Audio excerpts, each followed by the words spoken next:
எடப்பாடி பழனிசாமி சமீப நாட்களாக வைக்கக்கூடிய விமர்சனங்கிறது கடுமையான சர்ச்சைகளை சந்திச்சுட்டு வருது. முதல்வர் குறித்து கரோனா காலங்களில் அவர் போய் சேர்ந்துருக்கணுங்கிற மாதிரியான விமர்சனம், துணை முதல்வர் குறித்து ஒரு அப்பயே அந்த மாதிரியான விமர்சனங்களை எப்படி பார்க்குறீங்க? இல்லை, அவருக்கு தோல்வி பயம் வந்துருச்சுங்க. தோல்வி பயத்தால் வாய்க்கு வந்ததெல்லாம் பேசுகிறார், தனிநபர் விமர்சனம் வைக்கிறாரு. ஏன் அப்படி ஒரு தரந்தாழ்ந்து போகிறாருன்னு தெரியல. பயம்தான், வேற ஒன்றும் இல்லை. நீங்கள் இயல்பாகவே கடுமையாக பேச மாட்டீங்களா? அல்லது நீங்கள் ஒரு சில வீடியோக்கள்லாம் பார்த்துருக்கோம், ரொம்ப அக்ரஷனாக சில விஷயங்களுக்காக நீங்கள் பேசுனதை பார்த்துருக்கோம். அந்த மாதிரியான சம்பவங்கள் எப்படி இருக்கு மேடம்? திடீர்னு சாஃப்டா இருக்குலேருந்து திடீர்னு அக்ரஷனா? அது இல்லாத பொல்லாதுன்னு சொல்றது, சும்மா பொய்யான சொல்லும் போதெல்லாம் உண்மையிலே நான் ரொம்ப டென்ஷன் ஆகி பேசுவேன். இந்த முட்டை சர்ச்சை தொடர்பாலாம் பாஜக மாநில தலைவரை கடுமையாக பேசியிருந்தீங்க. அதை அவர் புரிஞ்சிக்கவே மாட்டேங்காரு அப்படின்ற எண்ணம் தான். நான் உண்மையை தான் சொன்னேன், இன்ன வரைக்கும் யாரும் புரியலை. இப்போ வரைக்கும் என்னுடைய அந்த வீடியோலலாம் முட்டையை வச்சு தான் என்னைய கமெண்ட் போட்டுகிட்டே இருக்காங்க. என்ன செய்யறது? நான் இப்போ கடைசியாக ஒரு முடிவு பண்ணிட்டேன். ஒன்றும் இல்லை, நீங்கள் முட்டையை பற்றி தெரியணும்னா சத்துணவு சமையலறை போய் பாருங்கன்னு முடிச்சிட்டேன்.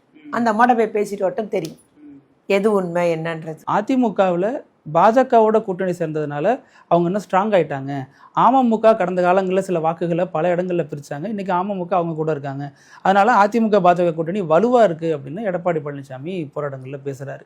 இதை எப்படி பார்க்குறீங்க? பாமக பிரிஞ்சு தானே இருக்குது, அதிமுக பல பிரிஞ்சுச்சாங்க. ஓபிஎஸ் அப்போ கூட இருந்தார், இப்போ வெளியே வந்துட்டார். திமுகவில் இருக்காரு, இப்போ நம்ம கூட வந்துட்டாரு. இப்படி ஒன்றும் பெருசாக இல்லைங்க. டிடிவி மட்டும் புதுசாக சேர்ந்துருக்கு, ஆனால் பாமக ரெண்டாக உடைஞ்சிருக்கு. அதிமுகலையும் பல்வேறு பிரிவுகள், செங்கோட்டையன் குரூப் அவங்க வெளியே போயிட்டாங்க. அதனால் பல்வேறு பிரிவுகள் இருக்குது.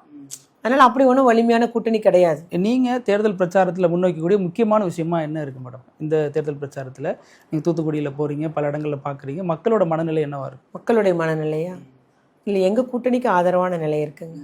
ஆமாம், நிச்சயம் வெற்றி பெறும். நீங்கள் நிறைய பாடல்கள்லாம் கேட்பீங்க மேடம். இந்த மாதிரியான பரபரப்பான சூழலில் நீங்கள் அடிக்கடி முணுமுணுக்கிற பாடல்லாம் எது மேடம்? பரபரப்பான சூழலில் பாடல்கள் முணுமுணுக்க முடியாது, டைம் அதுக்கெல்லாம் இருக்காது.